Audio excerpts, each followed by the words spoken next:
Hi, this is Janine K. Brown with Everyday Lead, and today we're kicking off our Unstuck and Unstoppable series in celebration of Women's History Month. I'm so excited, y'all. Thank you for joining and watching today's video. As we kick off this series, we want to be able to talk about things that are relevant to women right now in business or in the workplace, across all industries and professions. And so this is both a static video series and a live series. So today we'll also be going live every Tuesday, starting today, on Facebook and YouTube. Unfortunately, we can't go live on LinkedIn just yet, but this video will support that. You can follow me on YouTube and Facebook at Janine K. Brown. Open account, just come on in. Now, small disclaimer, my Facebook account is a little bit different than my LinkedIn account. But however, it's still great information. So let's jump into today's topic. So today we're going to be talking about women make companies more profitable. So that's women make companies more profitable. It's the topic of today's series. And I bet those of you who are listening have some evidence of how this shows up in the workplace. I think we make companies more profitable, more efficient, better, faster, stronger, right? Which leads to a more profitable organization. So there's so much talk about women in leadership right now, and I think there always will be. There are more women in the workplace today than any time in human history, right? In the traditional workplace.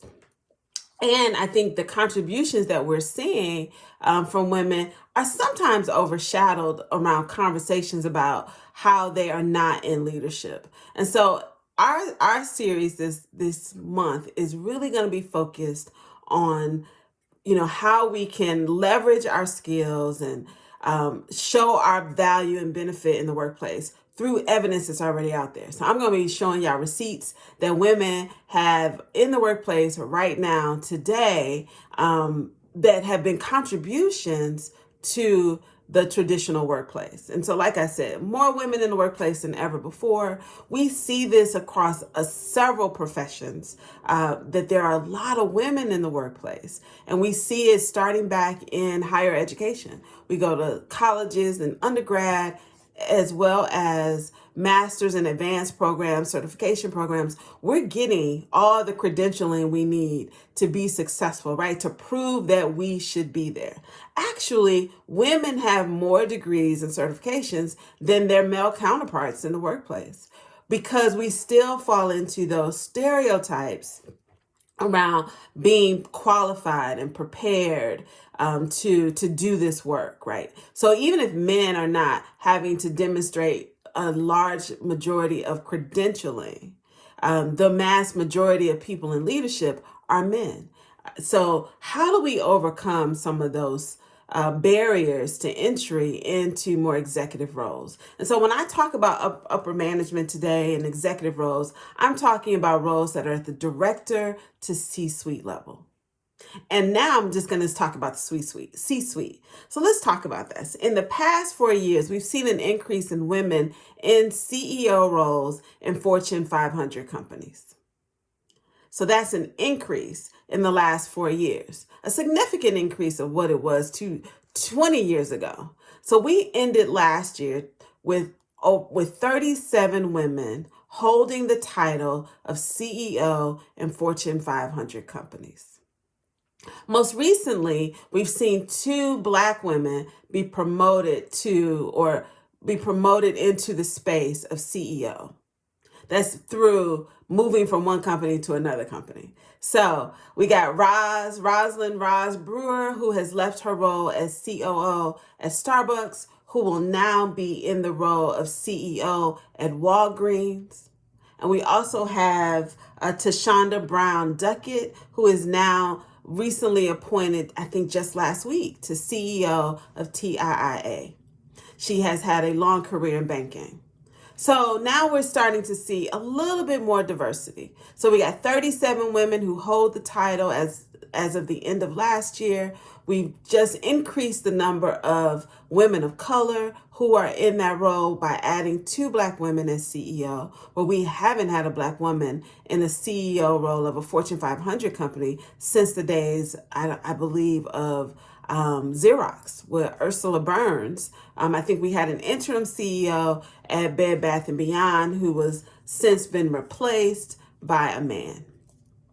So good news, the numbers are increasing. So about 77.4% of Fortune 500 companies are now led by women. Yes, congratulations. And I'm really excited about that.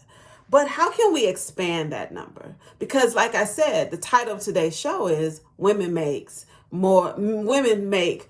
Companies More Profitable. And we know that, but how do we do that? And I think oftentimes we as women, we want to show some of our tangible proof that we have the goods. But once you get to a certain level in your career, having tangible proof around your technical competencies is expected. And I want to say that again. It is expected that you have technical competency.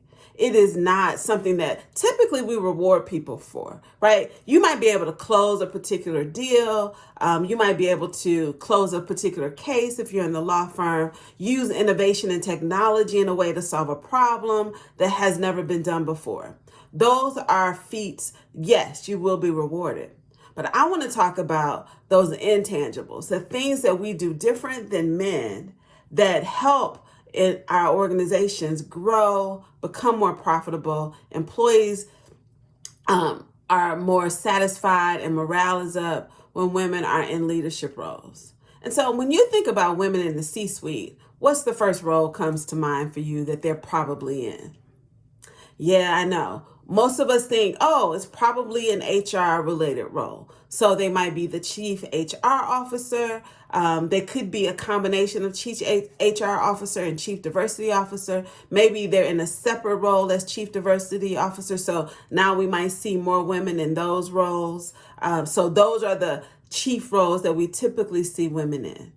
But we want to see more women as CIO, CEO, COO, right? Chief Operating Officer, Chief Executive Officer, Chief Information Officer, even Chief Technology Officer, because we know that women are in these fields and they're perfectly suited and qualified to be in these roles. However, there are so many reasons that they're not. And a lot of that is the comparison to the majority workforce in those roles. And we are not asking women and should not be asking women to show up in those roles as their male white counterparts because we just don't operate the same way traditionally. And there is nothing wrong with how white men have operated over years. They've created multi-billion-dollar enterprises. So this is not a slam on anyone, but this is really about women, right? So I'm here for my girls. And the reason I am is because I believe that there are some things that we do significantly different. And one of those things is that we have a greater sensitivity to risk. And in today's marketplace, we need to have our eyes on what's happening around women. And studies have found that men tend to increase risk-taking under stress or in a moment of crisis or during a big deal. Like in the workplace, like we're trying to close a deal, we're trying to increase our market share. We find that men tend to take on more risk and take on more risky behavior. Women, however, decrease risk-taking in stressful situations or in a crisis, right? So there's a natural response to how we see risk, how we respond to risk, and what we do in the state of risk. Right? And we are more compliant to risk, not in a way that it hinders us from doing business, but how it helps us expand our ability to do business, but at the same time, avoiding risk of penalty, regulatory risk, and compliance, but also moving a little bit slower, right? To ensure that we have all the information that we need, both factual information, and even some of that implied information about, past experiences. And so that's one of the things that we do really well. And I think that helps us to be more profitable, right? So when we see women in roles as the chief compliance officer and the risk managers, we have a tendency to see women be a lot more reluctant to risk in crisis, which helps us as we move through crisis with planning, succession planning, and executing both timely and efficient processes to support our organizations. So if you are sensitive to risk, right, let's mark that down. If you have an ability to look at the whole big picture, which is my second reason why women are more help companies become more profitable, is because we have a tendency to be able to think both with our logical and our intuitive parts of our brain. Let me say that again. We are both logical and intuitive processors and thinkers of information. Men tend to be more targeted in their approach, right? They tend to be more singular. Once they decide, hey, I think this is our course of action, they're going to go down that course. Women have a tendency to look at, be able to, and just a gift from God, honestly, to be able to look at all the connecting factors, right? So I'm looking at this from a logical standpoint, but intuitively, my intuitive nature is to be able to connect all the pieces. We're very interconnected in our ability to look at challenges, solutions, and to problem solve. So when we're looking at the whole big picture, if we're deciding to expand our market, deciding to look at how we're going to shift, how we're looking at even a global organization. If we're a Fortune 500 company, we look at a global organization. We are able to see how all the pieces fit together. If we're going to expand our market internationally, if we're a U.S. domestic company, we have an ability to say, let's look at all of this. And how do we move forward and put a plan together, but looking at both the factual information and how this is going to impact the cultures, the people, the clients, the customers, and all of the stakeholders all across the organization. So that's two, right? A greater sensitivity to risk and our ability to look at the whole big picture. Now, when we were talking about women and we're at about 37, 39 women in Fortune 500 companies who are at the helm and in the role of chief executive officer.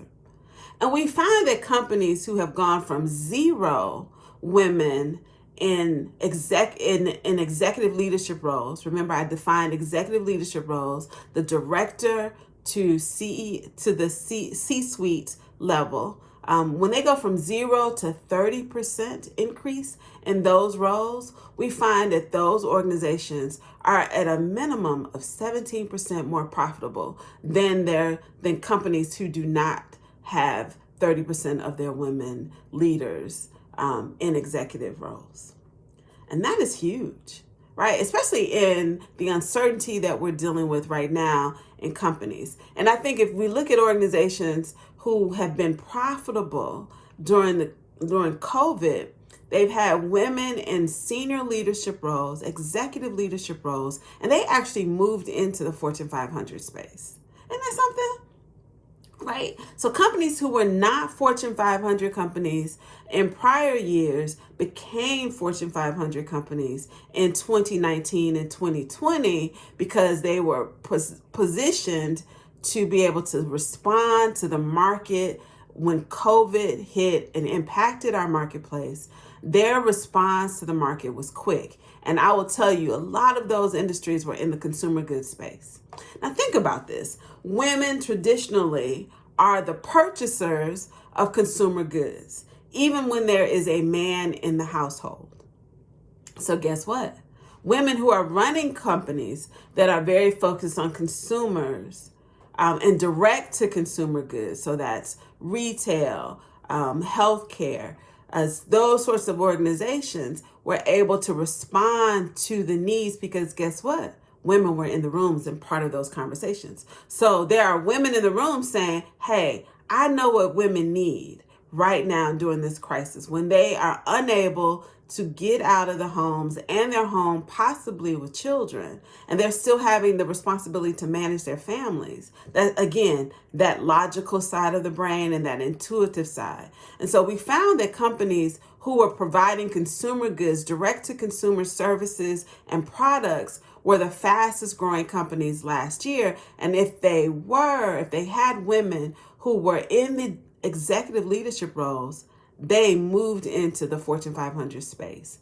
We even see this with companies who are not in the Fortune 500 space, right? We've seen the number of small businesses who are ran primarily and predominantly by women and women of color have increased their market share during COVID. Those businesses have grown. I am a witness and a testimony to that, right? Our business have grown because we've been able to respond quickly to what our clients and customers need because we are those same consumers. We've been able to say, hey, this is what our clients need. So what other ways do women help make companies more profitable? Emotional intelligence. Companies with more women present established, safer work conditions. And I will say safe, not just from injury, physical injury, also psychological injury. One of the things that I did a lot of work with my clients last year in particular, when during the shutdown, they wanted to first figure out all the technology. Like, how do we make sure everybody has the technology and the resources they need to do their jobs at home, right? Fast internet, telephones and access to video conferencing, all of these things, bandwidth, security, right? All of those things were important. But it was those women leaders that said, you know what, we also need to make sure that our employees are okay, that they're psychologically safe in the workplace. And so we were able to prioritize that as something because we know that when there's a shock to the system and there's disruption in the workplace and there's no clarity and there's questions. So people are asking questions. They want to know the answers. They need leaders who are sensitive to that and being able to respond. Now, they might not be able to respond with the answer. Like a lot of CEOs and executives were not able to tell their employees, well, we're coming back to work on this day. There was a lot of uncertainty, unknowns. But what people need to know is that you're working on it. And so the level of emotional intelligence that women bring into the organization helps with increasing morale, inspiring commitment to the organization, right? Although customers are important, we cannot serve our customers if we have unhealthy employees. And I mean unhealthy mentally, emotionally, and physically. And for some of us, spiritually, because a lot of our employees are rooted in what they would define in their particular way, a very spiritual base for them in the U.S. and even outside of the United States. And so let's be really clear that emotional intelligence in a leader is essential, especially in inspiring commitment to the organization. And a lot of people think, some leaders I found think, well, they need this job. No, they don't. Companies are looking for employees who are committed to their organizations, yes, but employees are looking for leaders who are committed to their well-being. And we see that more and more, especially with the incoming workforce. So people like me, who's a Gen X, we never came to work thinking that our employer needed to be responsible for our well-being. But guess what? Those younger millennials under the age of 35, the Gen Zs that are coming into the marketplace, they are specifically concerned about their well-being. And they want to make sure that their leaders are too. And that's what women do really well. Women can sit in an executive meeting and say, well, how is this going to impact our employees? How is this going to inspire commitment? How is this going to increase morale? And they come up with great ideas to support the workplace. For example, I have a client and they decided to go home 100%. So in this meeting, I was on the call, and on this call, they were like, okay, everybody's going to go home. We're going to make sure they have technology. And I was waiting because I was thinking they might need more than that. I wasn't exactly sure what that more was. But then we started listening to women in the room who started to debrief. And they said, well, what if they have a roommate? What if they have children? What if they don't have a desk, right? We want to make sure that our employees have not just the services they need to log on every day, but they have a workstation, a place in their home where they can work. And we don't want them to have to incur the expense of purchasing what they need. So what did they do? Women, this is why I love us. We think so differently. And that started a conversation in, should we come up with a stipend? Should we send people a desk? How should we decide? How do we better support us having a 100% remote work environment? Because employees didn't sign up for that. They were traveling. This is a company local here in Atlanta. They were traveling to their local offices. So now they've decided, we're going to provide each employee with a stipend to purchase what they need for their homes. And they even made it simple. They contacted a vendor and had choices of desk types, like what type of desk do you need? Do you need a riser? What type of chair? And each employee got a stipend to purchase what they need. Emotional intelligence does that. That's where that comes from. And that's how women make companies more profitable. So just imagine if the employees began to complain about the fact that they had to purchase a desk, that they were sitting at their dining room tables. Now they have back problems. It's not comfortable. And they had to incur unplanned expenses to begin working from home. And so I know that's a long story, but I thought that was a great way to demonstrate why companies need women. And this wasn't just the women in the HRs. These were women who were in sales. It was a cross-functional group of people, but it wasn't until the women started talking, right? We started going through a brainstorming of what will our employees need, did the women say, we don't want them to incur this expense. And so we talked already about the greater sensitivity to risk, being able to see the whole picture and using our logical, intuitive parts of our brain, and emotional intelligence. The other thing that I think that we definitely don't get rewarded for is our resiliency and our ability to resiliently block and tackle, right? I use that, although it's a football term, but that's really what we're doing. Our ability to bounce back from setbacks is something that is, we don't get paid for that.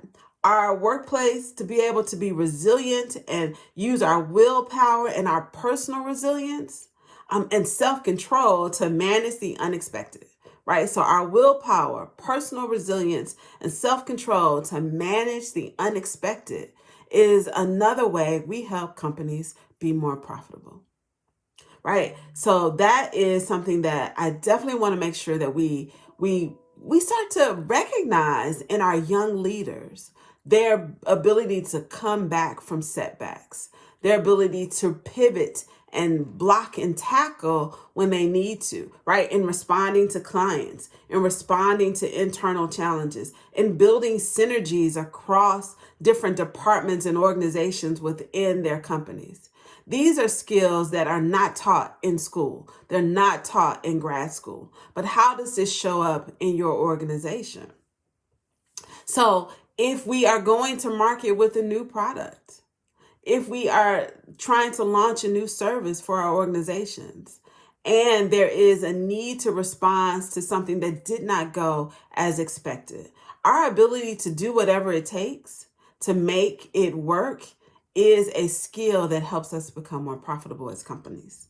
And so, we don't want to take those skills and traits and push them aside. It helps us develop more innovative solutions. It collaborates and fosters loyalty, and it supports the vision of the overall leadership, right? So if we have to make a change real quick, instead of spending time talking about how this is going to impact us, we quickly say, there's an opportunity. And so as women leaders in your organization, instead of looking at the obstacle, turn that obstacle into an opportunity. It's an opportunity for you to tap into a skill that you may not have been able to utilize, an opportunity for you to get visibility in your organization because you are bringing solutions to the problems and the issues in a way that have never been brought forth before. So that is the last one. The second to the last one. And my last one is women help us to be more profitable companies because we see underserved markets that the majority population may not see. When there are women at the table and a diverse intersectionality of women, right? So if we have women at the table, women who are women of color and of other races and ethnicities, and even women with different gender identities, and women who may be lesbian or LGBTQA plus, right? So think about all the markets that open up when we have a more diverse group of people sitting at the table. And I have a great example for that. One of my mentees, I'm super proud of her. She works for an organization that works for entrepreneurs. And they have a minimum threshold of who they're going to service. And through a lot of conversation of us talking, and I'm telling her to tap into the entrepreneurship market in Atlanta. Because in Atlanta, we have so many first-time millionaires running solo businesses, growing their businesses, first-time CEOs. How can your organization provide services to them? There has to be a way. And even through her own frustration, she realized we're not touching enough people. She recognized that a lot of the small businesses and entrepreneurs and founders that they were working with were white men. But she also knew there's another market out there. There's a female market out there that we're not touching. There are Black founders, first-time millionaires that we are not touching, but our barrier to entry is too high. That's what women do. That's what we bring to our operations in our organizations. Who are we not serving? And the next question after who are we not serving, question 2 is how can we serve them and still be profitable? What part of our market can we segment out and provide resources to so that we can continue to increase our revenue line? This is top line revenue that I'm talking about, by offering products and services to markets that are not currently being served, but have the capacity to be one of your customers or clients. And that's what having women at the table for. I go in the grocery store and I shop, and I typically shop around the perimeter of the store. However, when I do walk up and down the aisles, I am always surprised by the number of products that I see. And let's just take one simple aisle. The cereal aisle and the cookie aisle, because I like cookies. I try not to buy them. But I think about all of these products that are on the market, on the shelves today, that were not there when I was a child, 30 years ago, 40 years ago. These things they did not even exist. And it's because of the diversity at the table, and specifically because women scientists, right, are in these rooms doing the R&D, coming up with products and services to make life easier for other women who are at home managing their families and also working. And so when we think about our ability to see underserved markets, what we do is expand the market share for our employer and our companies. And so let's be really clear here. Companies are more profitable when women are at the table, they are part of decision making, and when they are in leadership, executive leadership roles. So I want you, if you're a woman and you're watching this video, and I want you to take these 5 areas that I've identified: greater sensitivity to risk, being able to see the whole big picture, emotional intelligence, the resiliency to block and tackle, and your ability to see underserved markets, or maybe unserved markets. They might not even be underserved. They're probably not even being serviced at all by your organization. How can you solve those problems? Right? That's where the reward is. That's where we tap into their deep understanding of their profession and their industry and how to serve their clients to increase profitability in their departments, their organizations, and their overall company. So again, think about those. How are you showing up in those particular areas? How can you demonstrate your ability to add that to your technical skills? Because I promise you, companies are not profitable because the majority of the organization is head down working on their day-to-day task. We want to move from tactical to operational to strategic. And the work that we need to do needs to be in that strategical component of the work. In those 5 ways that I told you that women stand out and are different than men is where strategy starts to root itself and grow. So I want to thank you for being a part of today's video. Please join me on Facebook and YouTube Live today because I'm going to go through these things again, but I want to be in touch with you. I want to answer your questions. It'll be more of a coaching format, but thank you today for joining me. Again, I am Janine Brown. This is Unstuck and Unstoppable in celebration of Women's History Month. This is Janine Brown signing off with Everyday Lead. Thank you again for watching, and I will be back to answer questions to this video. And you know how you can slide into my DMs. I love to meet new people, and I really want to be engaged with you. Thank you so much, and happy Women's History.